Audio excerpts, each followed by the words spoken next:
എല്ലാ വിദ്യാർത്ഥികൾക്കും പുതിയൊരു വീഡിയോയിലേക്ക് സ്വാഗതം. ഈ വർഷത്തെ +1 higher secondary, vocational higher secondary second allotment പ്രകാരം അലോട്ട്മെൻറ്റ് ലഭിച്ച വിദ്യാർത്ഥികൾക്കുള്ള അഡ്മിഷൻ ഇന്ന് അവസാനിക്കും. ഇന്ന് എന്ന് പറയുമ്പോൾ 2025 ജൂൺ 11 അപ്പോൾ ഇന്ന് വൈകുന്നേരം 5 മണി വരെയാണ് ഹയർ സെക്കൻഡറിയുടെ അഡ്മിഷൻ. വൊക്കേഷണൽ ഹയർ സെക്കൻഡറിയുടേത് ഇന്ന് വൈകുന്നേരം 4 മണി വരെയാണ്. അപ്പോൾ വിദ്യാർത്ഥികൾക്ക് നിങ്ങളുടെ റാങ്ക് നോക്കിയിട്ട് എങ്ങനെയാണ് നിങ്ങൾക്ക് അടുത്ത അലോട്ട്മെൻറ്റ് കിട്ടുമോ ഇല്ലയോ എന്നുള്ള കാര്യം എങ്ങനെ മനസ്സിലാക്കാം എന്നുള്ളത് ഈ ഒരു വീഡിയോ വഴി മനസ്സിലാക്കാവുന്നതാണ്. അപ്പോൾ നിങ്ങൾക്ക് എങ്ങനെയാണ് നിങ്ങളുടെ റാങ്ക് ഡീറ്റെയിൽസ് ചെക്ക് ചെയ്യുന്നത്, അതുപോലെ തന്നെ എങ്ങനെയാണ് നിങ്ങൾക്ക് ആ ഒരു റാങ്കും യുവർ റാങ്കും അതുപോലെ ലാസ്റ്റ് റാങ്കും തമ്മിലുള്ള വ്യത്യാസം നോക്കുന്നത്, അതുപോലെ എവിടെയാണ് അഡ്മിഷൻ കിട്ടാൻ സാധ്യത എന്നുള്ളത് എങ്ങനെ മനസ്സിലാക്കാം എന്നുള്ളത് ഈ ഒരു വീഡിയോ വഴി മനസ്സിലാക്കാവുന്നതാണ്. അപ്പോൾ ആദ്യം തന്നെ നിങ്ങൾ ശ്രദ്ധിക്കേണ്ടത്, നിങ്ങളിപ്പോൾ HSKP വെബ്സൈറ്റിലാണെങ്കിൽ കാൻഡിഡേറ്റ് ലോഗിൻ SWS മുഖേനയാണോ അല്ലെങ്കിൽ കാൻഡിഡേറ്റ് ലോഗിൻ MRS മുഖേനയാണോ, അതായത് ഈ ഒരു 2 ലിങ്ക് മുഖേനയും നിങ്ങൾ അപേക്ഷ കൊടുത്തിട്ടുണ്ടെങ്കിൽ 2 ലിങ്കിൻ്റെയും അതായത് 2 വിഭാഗത്തിൻ്റെയും റാങ്ക് ലിസ്റ്റ് നിങ്ങൾക്ക് നോക്കാവുന്നതാണ്. അപ്പോൾ ആ ഒരു റാങ്ക് ലിസ്റ്റ് നോക്കുന്നതിനായിട്ട് നിങ്ങൾ ചെയ്യേണ്ടത് ഇത്ര മാത്രമാണ്. അതായത് ഏത് കാൻഡിഡേറ്റ് ലോഗിൻ ആണോ അതിൻ്റെ ആ ഒരു ലിങ്കിൽ ക്ലിക്ക് ചെയ്യുക. ക്ലിക്ക് ചെയ്ത് കഴിഞ്ഞാൽ നിങ്ങൾക്ക് ഇവിടെ ആ ഒരു ലോഗിൻ ചെയ്യാനുള്ള ആ ഒരു പേജിലേക്ക് പോകുന്നതാണ്. അവിടെ നിങ്ങൾ നിങ്ങളുടെ കാൻഡിഡേറ്റ് ലോഗിൻ്റെ അവിടെ നിങ്ങളുടെ യൂസർ നെയിം ചോദിക്കുന്നുണ്ട്. യൂസർ നെയിം എന്ന് പറഞ്ഞാൽ നിങ്ങളുടെ ആപ്ലിക്കേഷനാണ്. അപ്പോൾ ആ ഒരു ആപ്ലിക്കേഷൻ നമ്പർ കൃത്യമായിട്ട് കൊടുക്കുക. അപ്പോൾ ഇവിടെ നിങ്ങളുടെ ആപ്ലിക്കേഷൻ നമ്പർ എന്താണോ അത് കൃത്യമായിട്ട് ടൈപ്പ് ചെയ്ത് കൊടുക്കുക. നിങ്ങളുടെ പാസ്വേഡ് കൊടുക്കുക. അതുപോലെ നിങ്ങളുടെ ജില്ല സെലക്ട് ചെയ്ത് കൊടുക്കുക. ഇവിടെ നിങ്ങൾക്ക് ജില്ല സെലക്ട് ചെയ്ത് കൊടുക്കാൻ പറ്റും. ജില്ല സെലക്ട് ചെയ്ത് കൊടുക്കുക, ലോഗിൻ ചെയ്യുക. ലോഗിൻ ചെയ്ത് കഴിഞ്ഞാൽ പിന്നീട് വരുന്ന പേജിൽ നിങ്ങൾക്ക് കാണാൻ പറ്റുന്നതാണ്, നിങ്ങൾക്ക് അലോട്ട്മെൻറ്റ് കിട്ടിയിട്ടുണ്ടെങ്കിൽ congratulation, you have got allotment. അതുപോലെ തന്നെ നിങ്ങൾക്ക് ഫസ്റ്റ് അലോട്ട്മെൻറ്റിൽ കിട്ടി സെക്കൻഡ് അലോട്ട്മെൻറ്റിൽ മറ്റൊരു ഓപ്ഷനിലേക്ക് കിട്ടിയിട്ടുണ്ടെങ്കിൽ congratulations, you have got allotment in higher option എന്ന് പറഞ്ഞുകൊണ്ട് കാണാൻ പറ്റും. അതേസമയം നിങ്ങൾക്ക് അലോട്ട്മെൻറ്റ് ഇതുവരെ കിട്ടാത്ത വിദ്യാർത്ഥികളാണെങ്കിൽ sorry you have no allotment എന്നാണ് കാണാൻ പറ്റുക. വെയിറ്റ് ഫോർ നെക്സ്റ്റ് അലോട്ട്മെൻറ്റ് എന്ന് പറഞ്ഞുകൊണ്ടും കാണാനായിട്ട് സാധിക്കുന്നതാണ്. ഇനി അടുത്തതായിട്ടുള്ളത്, വിദ്യാർത്ഥികൾക്ക് ഇപ്പോൾ ഫസ്റ്റ് അലോട്ട്മെൻറ്റ് കിട്ടി സെക്കൻഡ് അലോട്ട്മെൻറ്റിൽ എവിടെയും കിട്ടിയിട്ടില്ല എന്നാണെങ്കിൽ അലോട്ട്മെൻറ്റ് സ്റ്റാറ്റസ് ഓഫ് അലോട്ട്മെൻറ്റ് കാണാനായിട്ട് സാധിക്കുക. No change in your allotted option എന്ന് പറഞ്ഞുകൊണ്ട് കാണാം. No change in your allotted option എന്ന് പറഞ്ഞാൽ നിങ്ങൾക്ക് മുമ്പ് കിട്ടിയിട്ടുണ്ടായിരുന്ന ഓപ്ഷൻ ചേഞ്ച് ആയിട്ടില്ല എന്നാണ്. അപ്പോൾ ഈ ഒരു രീതിയിൽ നിങ്ങൾക്ക് congratulation you have got allotment അല്ലെങ്കിൽ congratulation you have got allotment in higher option എന്ന് പറഞ്ഞുകൊണ്ട് കാണുന്ന വിദ്യാർത്ഥികൾ, അത് കൺഗ്രാജുലേഷൻസ് എന്ന് കണ്ട് കാണുന്ന വിദ്യാർത്ഥികൾ എവിടെയാണോ അലോട്ട്മെൻറ്റ് കിട്ടിയത്, കോഴ്സിലേക്കാണോ അല്ലെങ്കിൽ മറ്റൊരു സ്കൂളിലേക്കാണോ കിട്ടിയത്, എങ്ങനെയാണ് അലോട്ട്മെൻറ്റ് കിട്ടിയത് അതിനനുസരിച്ച് നിങ്ങൾ അഡ്മിഷൻ നേടേണ്ടതാണ്. അപ്പോൾ നിങ്ങൾക്ക് അതിനുശേഷം നിങ്ങൾ ചെയ്യേണ്ടത് ഇനി റാങ്ക് ഡീറ്റെയിൽസ് പരിശോധിക്കാൻ വേണ്ടിയിട്ടാണ്. അപ്പോൾ റാങ്ക് ഡീറ്റെയിൽസ് പരിശോധിക്കാനായിട്ട് താഴെ തന്നെ ലിങ്ക് എന്ന് പറഞ്ഞുകൊണ്ട് കാണാൻ പറ്റും. ലിങ്ക് എന്നുള്ള ഭാഗത്ത് സെക്കൻഡ് അലോട്ട് റിസൾട്ട് എന്നുള്ള ഓപ്ഷൻ കാണാം. അത് സെക്കൻഡ് അലോട്ട് റിസൾട്ട് എന്ന് പറഞ്ഞുകൊണ്ട് കാണാം. അപ്പോൾ സെക്കൻഡ് അലോട്ട് റിസൾട്ട് എന്നുള്ള ആ ഒരു ലിങ്കിൽ നിങ്ങൾ ക്ലിക്ക് ചെയ്യുക. ക്ലിക്ക് ചെയ്യുന്ന സമയത്ത് പിന്നീട് അടുത്ത പേജിലേക്ക് പോകുന്നതാണ്. അപ്പോൾ അടുത്ത പേജിൽ പോകുന്ന സമയത്ത് നിങ്ങൾക്ക് ഇതുപോലെയാണ് കാണാൻ പറ്റുക. Second allotment result HSKP 2025 allotment process എന്നൊക്കെ പറഞ്ഞുകൊണ്ട് കാണാൻ പറ്റും. അപ്പോൾ നിങ്ങൾ ചെയ്യേണ്ടത്, അതായത് ഈ ഒരു allotment process HSKP 2025 second allotment results എന്ന് പറഞ്ഞുകൊണ്ട് കാണാം. അപ്പോൾ അതിന് താഴെയായിട്ട് നിങ്ങൾക്ക് കാണാൻ പറ്റുന്നതാണ് വെൽക്കം എന്ന് പറഞ്ഞുകൊണ്ട് നിങ്ങളുടെ പേര് കാണാം, നിങ്ങളുടെ ആപ്ലിക്കേഷൻ നമ്പർ കാണാനായിട്ട് സാധിക്കുന്നതായിരിക്കും. അതുപോലെ തന്നെ നിങ്ങൾക്ക് അലോട്ട്മെൻറ്റ് ലഭിച്ച വിദ്യാർത്ഥികൾ ആണെങ്കിൽ ഈ ഒരു രീതിയിൽ 3 ഓപ്ഷൻ നിങ്ങൾക്ക് കാണിക്കുന്നതല്ല. നിങ്ങൾക്ക് അലോട്ട്മെൻറ്റ് കിട്ടിയിട്ടുണ്ടെങ്കിൽ നിങ്ങൾക്ക് കാണിക്കുക ഈ ഒരു രീതിയിലായിരിക്കും. അത് ജസ്റ്റ് ഒന്ന് കാണിച്ചു തരാം. അപ്പോൾ അലോട്ട്മെൻറ്റ് ലഭിച്ച ഒരു വിദ്യാർത്ഥിയാണെങ്കിൽ ആ ഒരു വിദ്യാർത്ഥിക്ക് ഈ രീതിയിലാണ് കാണാൻ പറ്റുക. അതായത് വ്യൂ അലോട്ട്മെൻറ്റ് ലെറ്റർ, അതുപോലെ വ്യൂ യുവർ റാങ്ക് ഡീറ്റെയിൽസ് എന്നിങ്ങനെയാണ് കാണാൻ പറ്റുക. അപ്പോൾ ഇങ്ങനെ അലോട്ട്മെൻറ്റ് ലഭിച്ച വിദ്യാർത്ഥികളാണെങ്കിൽ നിങ്ങൾ വ്യൂ അലോട്ട്മെൻറ്റ് ലെറ്റർ എന്നുള്ള ക്ലിക്ക് ചെയ്ത് കഴിഞ്ഞാൽ നിങ്ങൾക്ക് നിങ്ങളുടെ അലോട്ട്മെൻറ്റ് ലെറ്റർ കിട്ടുന്നതാണ്. അതും എടുത്തുകൊണ്ട് വിദ്യാർത്ഥികൾക്ക് അലോട്ട്മെൻറ്റ് ലഭിച്ച സ്കൂളിൽ അല്ലെങ്കിൽ കോഴ്സിലേക്ക് നിങ്ങൾക്ക് ടെമ്പററിയോ അല്ലെങ്കിൽ പെർമനൻറ്റ് അഡ്മിഷനോ നേടാവുന്നതാണ്. ഇനി നിങ്ങൾക്ക് അലോട്ട്മെൻറ്റ് ലഭിച്ച ഒരു വിദ്യാർത്ഥിക്ക് റാങ്ക് ഡീറ്റെയിൽസ് പരിശോധിക്കുന്നതിനായിട്ട് വ്യൂ യുവർ റാങ്ക് ഡീറ്റെയിൽസ് എന്നുള്ളതിൽ ക്ലിക്ക് ചെയ്യുക. അപ്പോൾ നിങ്ങൾക്ക് നിങ്ങളുടെ റാങ്ക് ഡീറ്റെയിൽസ് മനസ്സിലാക്കാവുന്നതാണ്. ഇനി അലോട്ട്മെൻറ്റ് ലഭിക്കാത്ത വിദ്യാർത്ഥികൾ എന്താണ് ചെയ്യേണ്ടതെന്ന് ചോദിച്ചു കഴിഞ്ഞാൽ, അപ്പോൾ അലോട്ട്മെൻറ്റ് ലഭിക്കാത്ത വിദ്യാർത്ഥികൾക്ക്, അതായത് അതുവരെ അലോട്ട്മെൻറ്റ് ലഭിക്കാത്ത ഒരു വിദ്യാർത്ഥിയാണ്, ഫസ്റ്റിലും കിട്ടിയില്ല സെക്കൻഡിലും കിട്ടിയിട്ടില്ല, അങ്ങനെയുള്ള വിദ്യാർത്ഥികളാണെങ്കിൽ ഇതുപോലെയാണ് കാണാൻ പറ്റുക. ഇവിടെ നിങ്ങൾക്ക് കാണാനായിട്ട് സാധിക്കുന്നത് ഈ ഒരു രീതിയിലായിരിക്കും. അതായത് വ്യൂ കാൻഡിഡേറ്റ് ഡീറ്റെയിൽസ്, അത് നിങ്ങളുടെ കാൻഡിഡേറ്റ്സിൻ്റെ അപേക്ഷയിലെ ഡീറ്റെയിൽസുകൾ കാണാൻ പറ്റും. അതുപോലെ തന്നെ വ്യൂ ലാസ്റ്റ് റാങ്ക് ഡീറ്റെയിൽസ് എന്ന് പറഞ്ഞുകൊണ്ട് കാണാം. അതുപോലെ നേരത്തെ ആ ഒരു അലോട്ട്മെൻറ്റ് കിട്ടിയ വിദ്യാർത്ഥികളുടെ ആ ഒരു പേജിൽ കാണുന്നത് പോലെ വ്യൂ യുവർ റാങ്ക് ഡീറ്റെയിൽസ് എന്ന് പറഞ്ഞുകൊണ്ട് കാണാനായിട്ട് പറ്റും. അപ്പോൾ ഇത് എന്തൊക്കെയാണെന്ന് പറയാം. വ്യൂ കാൻഡിഡേറ്റ് ഡീറ്റെയിൽസ് ആകുമ്പോൾ നിങ്ങളുടെ അപേക്ഷയിലെ എല്ലാവിധ ഡീറ്റെയിൽസ് നിങ്ങൾക്ക് ആ ഒരു ലിങ്കിൽ ക്ലിക്ക് ചെയ്ത് കഴിഞ്ഞാൽ നിങ്ങൾക്ക് അറിയാൻ സാധിക്കുന്നതാണ്. വ്യൂ ലാസ്റ്റ് റാങ്ക് ഡീറ്റെയിൽസ് എന്നുള്ളത് ആണെങ്കിൽ നിങ്ങൾക്ക് അതിൽ ക്ലിക്ക് ചെയ്തുകൊണ്ട് ഓരോ സ്കൂളിൻ്റെ പേരും സെലക്ട് ചെയ്ത് അതുപോലെ ആ ഓരോ കോഴ്സുകളും സെലക്ട് ചെയ്യുന്ന സമയത്ത് നിങ്ങൾക്ക് ആ ഒരു സ്കൂളിലെ ഓരോ കോഴ്സിൻ്റെയും ലാസ്റ്റ് റാങ്കും അതുപോലെ നിങ്ങളുടെ റാങ്കും നിങ്ങൾക്ക് മനസ്സിലാക്കാൻ സാധിക്കും. അല്ലെങ്കിൽ ലാസ്റ്റ് റാങ്ക് മാത്രം നിങ്ങൾക്ക് കാണാനായിട്ട് സാധിക്കുന്നതായിരിക്കും. ഇനി എല്ലാവർക്കും കാണുന്നതാണ് വ്യൂ യുവർ റാങ്ക് ഡീറ്റെയിൽസ്. അപ്പോൾ നിങ്ങൾ ചെയ്യേണ്ടത് ആ ഒരു വ്യൂ യുവർ റാങ്ക് ഡീറ്റെയിൽസ് എന്നുള്ളതിൽ ക്ലിക്ക് ചെയ്യുക. അതിൽ ക്ലിക്ക് ചെയ്ത് കഴിഞ്ഞാൽ യുവർ റാങ്ക് ഡീറ്റെയിൽസ് എന്ന് പറഞ്ഞുള്ള ഒരു പേജിലേക്ക് പോകുന്നതാണ്. അപ്പോൾ അവിടെ നിങ്ങൾക്ക് കാണാൻ സാധിക്കുക നിങ്ങളുടെ ഓപ്ഷൻ ലിസ്റ്റിൽ നിലവിൽ നിങ്ങൾക്ക് അലോട്ട്മെൻറ്റ് കിട്ടിയ ഒരു വിദ്യാർത്ഥിയാണെങ്കിൽ അലോട്ട്മെൻറ്റ് കിട്ടിയിട്ടുള്ള ഓപ്ഷനും അതിന് മുകളിലുള്ള ബാക്കിയുള്ള ഹയർ ഓപ്ഷനുകളുടെയും ആ ഒരു യുവർ റാങ്കും ലാസ്റ്റ് റാങ്കും മാത്രമേ കാണാൻ സാധിക്കുള്ളൂ. ഇതുവരെ അലോട്ട്മെൻറ്റ് ലഭിക്കാത്ത ഒരു വിദ്യാർത്ഥി ആണെങ്കിൽ നിങ്ങൾക്ക് അവിടെ യുവർ റാങ്ക് ഡീറ്റെയിൽസ് എന്നുള്ള ആ ഒരു ഭാഗത്ത് വിദ്യാർത്ഥികൾക്ക് നിങ്ങളുടെ ആ ഒരു എല്ലാവിധ ഓപ്ഷനുകളുടെയും റാങ്ക് കാണാൻ പറ്റുന്നതായിരിക്കും.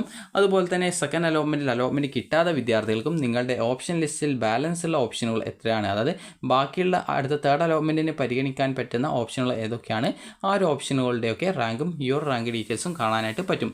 ഇനി ഒരു റാങ്ക് ഡീറ്റെയിൽസ് നോക്കിയിട്ട് എങ്ങനെയാണ് നിങ്ങൾക്ക് നിങ്ങളുടെ അടുത്ത അലോട്ട്മെൻറ്റ് കിട്ടുമോ എന്ന് നോക്കുക എന്ന് ചോദിച്ചു കഴിഞ്ഞാൽ നിങ്ങൾക്ക് ഓരോ ഓപ്ഷനും, അതായത് ഈ യുവർ റാങ്ക് ഡീറ്റെയിൽസിൽ നിങ്ങളുടെ ഓരോ ഓപ്ഷൻ്റെയും നേരെ, അതായത് സ്കൂളിൻ്റെ പേര്, അതുപോലെ തന്നെ കോഴ്സ് കോമ്പിനേഷൻ, അതുപോലെ തന്നെ യുവർ റാങ്ക്, അതുപോലെ തന്നെ ലാസ്റ്റ് റാങ്ക്, അതുപോലെ തന്നെ WGPA, ഇതുപോലെ വിവിധ ഡീറ്റെയിൽസ് കൊടുത്തിട്ടുണ്ടാവും. അപ്പോൾ നിങ്ങൾ ഓരോ ഓപ്ഷനും നേരെയുള്ള യുവർ റാങ്ക് നോക്കുക. യുവർ റാങ്ക് എന്ന് പറയുമ്പോൾ നിങ്ങളുടെ റാങ്കാണ്. അതുപോലെ തന്നെ ലാസ്റ്റ് റാങ്ക് എന്ന് പറഞ്ഞാൽ ആ ഒരു സ്കൂളിൽ സെക്കൻഡ് അലോട്ട്മെൻറ്റ് ലഭിച്ച ഒരു വിദ്യാർത്ഥിയുടെ ലാസ്റ്റത്തെ റാങ്കാണ്. അപ്പോൾ ആ ഒരു സെക്കൻഡ് അലോട്ട്മെൻറ്റ് ആ ഒരു സ്കൂളിൽ അലോട്ട്മെൻറ്റ് കൊടുത്തിട്ടുള്ള വിദ്യാർത്ഥിയുടെ ഏറ്റവും അവസാനമായിട്ട് അലോട്ട്മെൻറ്റ് കൊടുത്ത വിദ്യാർത്ഥിയുടെ ലാസ്റ്റ് റാങ്കാണ് അവിടെ കൊടുത്തിട്ടുള്ളത്. അപ്പോൾ നിങ്ങൾ ഇവിടെ യുവർ റാങ്ക് നോക്കുന്ന സമയത്ത് ഞാനിപ്പോൾ A എന്ന സ്കൂളിൽ ബയോളജി സയൻസ് ആണ് കൊടുത്തതെന്ന് വിചാരിക്കാം. അപ്പോൾ എൻ്റെ റാങ്ക് എന്ന് പറയുന്നത് ഒരു 1000 അവിടെ ഉണ്ടായിരുന്നത്. അതുപോലെ തന്നെ എനിക്ക് ലാസ്റ്റ് റാങ്കായിട്ട് കൊടുത്തിട്ടുള്ളത് അതായത് ഒരു 780 വിചാരിക്കാം. ഇനി അതുപോലെ തന്നെ ഇവിടെ A എന്നല്ല B എന്ന സ്കൂളിൽ ഞാൻ ബയോളജി സയൻസ് കൊടുത്തിട്ടുണ്ടായിരുന്നു. അപ്പോൾ B എന്ന സ്കൂൾ ബയോളജി സയൻസ് കൊടുത്തിട്ടുണ്ടായിരുന്നു. അവിടെ എൻ്റെ റാങ്ക് എന്ന് പറയുന്നത് ഒരു 760 വിചാരിക്കാം. അപ്പോൾ എൻ്റെ അവിടുത്തെ ആ ഒരു ലാസ്റ്റ് റാങ്ക് എന്ന് പറയുന്നത് ഒരു 280 വിചാരിക്കാം. ഇനി അടുത്തതായിട്ട് C എന്ന സ്കൂളിൽ ഞാൻ ബയോളജി സയൻസ് അല്ലെങ്കിൽ വേറെ ഏതെങ്കിലും സബ്ജക്റ്റ് കൊടുത്തിട്ടുണ്ടായിരുന്നു. അവിടെ എൻ്റെ റാങ്ക് എന്ന് പറയുന്നത് ഒരു 570 വിചാരിക്കാം. എന്നാൽ എൻ്റെ ആ ഒരു അവിടുത്തെ ലാസ്റ്റ് റാങ്ക് എന്ന് പറയുന്നത് ഒരു 485 വിചാരിക്കാം. അപ്പോൾ ഈ ഒരു രീതിയിൽ വിവിധ തരത്തിൽ ഓരോ ഓപ്ഷനുകൾക്കും സെപ്പറേറ്റ് യുവർ റാങ്കും അതുപോലെ തന്നെ ലാസ്റ്റ് റാങ്കും ആണ് ഉണ്ടാവുക. അപ്പോൾ ഇതിൽ യുവർ റാങ്ക് അതുപോലെ ലാസ്റ്റ് റാങ്ക് എന്താണെന്ന് പറഞ്ഞു തരാം. യുവർ റാങ്ക് എന്നതുകൊണ്ട് ഉദ്ദേശിക്കുന്നത് ഒരു ജില്ലയിലെ ഒരു സ്കൂളിലെ ഒരു കോഴ്സിലേക്ക് ആ ഒരു ജില്ലയിലെ നിരവധി വിദ്യാർത്ഥികളായിരിക്കും ഓപ്ഷൻസ് വെച്ചിട്ടുണ്ടാവുക. അപ്പോൾ ഇങ്ങനെ ഓപ്ഷൻസ് വെച്ചിട്ടുള്ള വിദ്യാർത്ഥികളുടെ WGPA അനുസരിച്ചുകൊണ്ട് ഒരു റാങ്ക് ലിസ്റ്റ് തയ്യാറാകും. അങ്ങനെ ആ ഒരു റാങ്ക് ലിസ്റ്റിൽ ഈ ഒരു രീതിയിൽ ഓരോ സ്കൂളിലെയും ഓരോ കോഴ്സിനും സെപ്പറേറ്റ് റാങ്ക് ലിസ്റ്റുകളായിരിക്കും ആ ഒരു ജില്ലയിൽ തയ്യാറാക്കിയിട്ടുണ്ടാവുക. അപ്പോൾ ആ ഒരു ജില്ലയിലെ ആ ഒരു സ്കൂളിലെ ആ ഒരു കോഴ്സിൻ്റെ റാങ്ക് ലിസ്റ്റിൽ നിങ്ങളുടെ ആ ഒരു റാങ്കാണ് യുവർ റാങ്ക് എന്നുള്ള ഭാഗത്ത് ഓരോ ഓപ്ഷന് നേരെയും കൊടുത്തിട്ടുണ്ടാവുക. അപ്പോൾ ഈ ഒരു രീതിയിൽ ഒരേ സ്കൂളിൽ ഇപ്പോൾ ഒരു A എന്ന സ്കൂളിൽ ബയോളജി സയൻസിൻ്റെ റാങ്ക് പോലെ ആയിരിക്കില്ല നിങ്ങൾക്ക് മറ്റൊരു സ്കൂളിലെ ബയോളജി സയൻസിലെ നിങ്ങളുടെ റാങ്ക് ഉണ്ടാവുക. അപ്പോൾ ഈ രീതിയിൽ നിങ്ങൾക്ക് ഓരോ ഓപ്ഷനും റാങ്ക് വ്യത്യാസം, യുവർ റാങ്കിൽ വ്യത്യാസം ഉണ്ടാവും. അതുപോലെ ലാസ്റ്റ് റാങ്ക് കൊണ്ട് ഉദ്ദേശിക്കുന്നത് സെക്കൻഡ് അലോട്ട്മെൻറ്റിൽ ആ ഒരു വിദ്യാർത്ഥിക്ക് അവിടെ ഓപ്ഷൻസ് കൊടുത്തിട്ടുണ്ടായിരുന്നുവെങ്കിൽ, അത് സെക്കൻഡ് അലോട്ട്മെൻറ്റിൽ ഇപ്പോൾ ആ ഒരു ഏറ്റവും ലാസ്റ്റായിട്ട് അലോട്ട്മെൻറ്റ് കൊടുത്ത വിദ്യാർത്ഥിയുടെ റാങ്ക് എത്രയാണോ അതാണ് ലാസ്റ്റ് റാങ്കിൽ കൊടുത്തിട്ടുണ്ടാവുക. ഇപ്പോൾ എനിക്ക് ഇവിടെ നോക്കുന്ന സമയത്ത് എവിടെയാണ് അഡ്മിഷൻ കിട്ടാൻ സാധ്യത എന്നുള്ളത് നിങ്ങൾക്ക് ജസ്റ്റ് ഒന്ന് പറഞ്ഞു തരാം. ഇപ്പോൾ ഇവിടെ 1000 ആണ് റാങ്ക്, എൻ്റെ റാങ്ക്. അവിടെ ലാസ്റ്റ് റാങ്ക് എന്ന് പറയുന്നത് 780 780 ആയതുകൊണ്ട് തന്നെ അവിടെ വേക്കൻസിയിലെ ഈ റാങ്ക് തമ്മിലുള്ള വ്യത്യാസം എന്ന് പറയുന്നത്, അതായത് ഇവ തമ്മിലുള്ള വ്യത്യാസം എന്ന് പറയുന്നത് ഏകദേശം 220 മാർക്കിൻ്റെ അതായത് 220 ആ ഒരു റാങ്കിൻ്റെ വ്യത്യാസമുണ്ട്. അതായത് എൻ്റെ ആ ഒരു റാങ്കിനും അതുപോലെ ലാസ്റ്റ് റാങ്കിനും ഇടയിലായിട്ട് ഏകദേശം 220 വിദ്യാർത്ഥികൾ ഉണ്ടാവും. അപ്പോൾ ഈ ഒരു രീതിയിലാണ് ഉണ്ടാവുക. അതുപോലെ തന്നെ ഇവിടെ 760ഉം 250ഉം B എന്ന സ്കൂളിലെ B എന്ന ആ ഒരു കോഴ്സിന് എൻ്റെ റാങ്ക് നോക്കുന്ന സമയത്ത് ഇവിടെ 760 എൻ്റെ റാങ്ക്. എന്നാൽ ലാസ്റ്റ് റാങ്ക് എന്ന് പറയുന്നത് 280. അപ്പോൾ ഇങ്ങനെയെങ്കിൽ ഇവിടെ നോക്കുന്ന സമയത്ത് റാങ്ക് നോക്കുന്ന സമയത്ത് ഏകദേശം ഒരു 480 അതായത് 480 റാങ്കുകളുടെ വ്യത്യാസം ഇവിടെയുണ്ട്. ഇവിടെ നോക്കുന്ന സമയത്ത് നിങ്ങൾക്ക് കാണാൻ പറ്റുന്നതാണ്, അതായത് 570ഉം 485ഉം 570ഉം 485ഉം എന്ന് പറയുന്ന സമയത്ത് ഏകദേശം 85 റാങ്കിൻ്റെ വ്യത്യാസം മാത്രമേ അവിടെയുള്ളൂ. അപ്പോൾ ഇങ്ങനെ എൻ്റെ ആ ഒരു ഓപ്ഷൻ ലിസ്റ്റിൽ ഇത്രയും, അതായത് എൻ്റെ ആ ഒരു യുവർ റാങ്ക് ഡീറ്റെയിൽസിൽ എനിക്ക് ഇത്രയും 3 ഓപ്ഷൻസേ ഉള്ളൂ എങ്കിൽ ഞാനിവിടെ നോക്കുന്ന സമയത്ത് എനിക്ക് ഇവിടെ ഏറ്റവും കൂടുതൽ അഡ്മിഷൻ കിട്ടാൻ സാധ്യത എന്ന് പറയുന്നത് ഇവിടെ 85ാമത്തെ ആ ഒരു 85 വ്യത്യാസം വരുന്ന, അതായത് 570 എൻ്റെ റാങ്ക്, അതുപോലെ ലാസ്റ്റ് ലാസ്റ്റ് റാങ്ക് 455 എന്നുള്ള അവിടെയായിരിക്കും എനിക്ക് അഡ്മിഷൻ കിട്ടാനുള്ള കൂടുതൽ സാധ്യത ഉള്ളത് എന്ന് നമുക്ക് മനസ്സിലാക്കാം. അതുപോലെ തന്നെ നിങ്ങൾ ശ്രദ്ധിക്കേണ്ട പ്രധാനപ്പെട്ട കാര്യം എന്ന് പറയുന്നത്, ഇപ്പോൾ നിങ്ങളുടെ റാങ്ക് എന്ന് പറയുന്നത് ചിലപ്പോൾ നിങ്ങൾക്ക് 220 വ്യത്യാസമൊക്കെ വന്നേക്കാം. അപ്പോൾ നിങ്ങൾ ശ്രദ്ധിക്കേണ്ട കാര്യം എന്ന് പറയുന്നത്, ഈ ഒരു റാങ്ക് നോക്കിയിട്ട് നിങ്ങൾ പേടിക്കേണ്ട യാതൊരുവിധ ആവശ്യമില്ല. കാരണം ഇപ്പോൾ ഒരു സ്കൂളിൽ ഒരു ഓപ്ഷനിലേക്ക് അതായത് ഒരു കോഴ്സിലേക്ക് ഓപ്ഷനുകൾ വെച്ചിട്ടുള്ളത് ഒരു വിദ്യാർത്ഥി ആയിരിക്കില്ല. ആ ഒരു ജില്ലയിലെ കൂടുതൽ വിദ്യാർത്ഥികൾ, അതായത് ഇപ്പോൾ ആ ഒരു ജില്ലയിൽ അപേക്ഷ സമർപ്പിക്കുന്ന അധിക വിദ്യാർത്ഥികളും ആ ഒരു സ്കൂളിലേക്ക് ആ ഒരു കോഴ്സിലേക്ക് ഓപ്ഷൻ വെച്ചിട്ടുണ്ടാകും. എന്നാൽ എല്ലാ വിദ്യാർത്ഥികൾക്കും ആ ഒരു സീറ്റിലേക്ക് അഡ്മിഷൻ കിട്ടുന്നതല്ല. അപ്പോൾ അതുകൊണ്ട് തന്നെ നിങ്ങൾക്ക് ഇത്രയധികം വ്യത്യാസം ഉണ്ടെങ്കിൽ കൂടി ചിലപ്പോൾ അടുത്ത അലോട്ട്മെൻറ്റിൽ നിങ്ങൾക്ക് അലോട്ട്മെൻറ്റ് കിട്ടാനുള്ള സാധ്യതയുണ്ടാവും.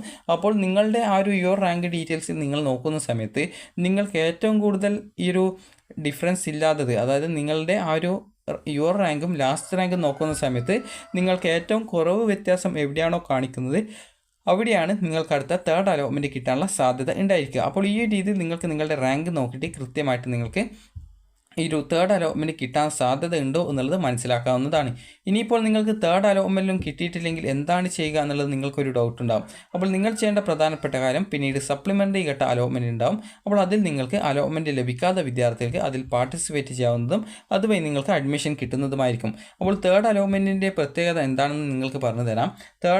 തേർഡ് അലോട്ട്മെൻറ്റിൻ്റെ അല്ല, സപ്ലിമെൻ്ററി അലോട്ട്മെൻറ്റ്, തേർഡ് അലോട്ട്മെൻറ്റ് ശേഷം നടക്കുന്ന സപ്ലിമെൻ്ററി അലോട്ട്മെൻറ്റിൻ്റെ പ്രത്യേകത എന്താണെന്ന് പറഞ്ഞു തരാം. അപ്പോൾ നിങ്ങൾക്ക് ഈ ഒരു തേർഡ് അലോട്ട്മെൻറ്റ് ശേഷം അഡ്മിഷൻ കിട്ടിയിട്ടില്ല എങ്കിൽ പിന്നീട്, അതായത് സപ്ലിമെൻ്ററി ഘട്ടത്തിൽ അപേക്ഷിക്കാനായിട്ട് പറ്റുക 1, 2, 3 അലോട്ട്മെൻറ്റുകളിൽ അലോട്ട്മെൻറ്റ് കിട്ടാത്ത വിദ്യാർത്ഥികൾ, അതുപോലെ തന്നെ ഈ ഒരു 1, 2, 3 അലോട്ട്മെൻറ്റ് ലഭിക്കാതല്ല അഡ്മിഷൻ നേടിയിട്ടുള്ള വിദ്യാർത്ഥികൾക്കൊന്നും ഈ ഒരു സപ്ലിമെൻ്ററി ഘട്ടത്തിൽ അപേക്ഷിക്കാൻ പറ്റത്തില്ല.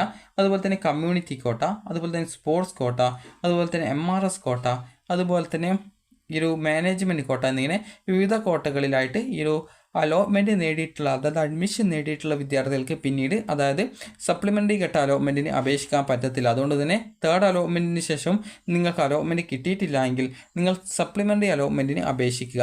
അപ്പോൾ എല്ലാ വിദ്യാർത്ഥികൾക്കും തേർഡ് അലോട്ട്മെൻറ്റ് കിട്ടട്ടെ എന്ന് ആശംസിക്കുന്നു.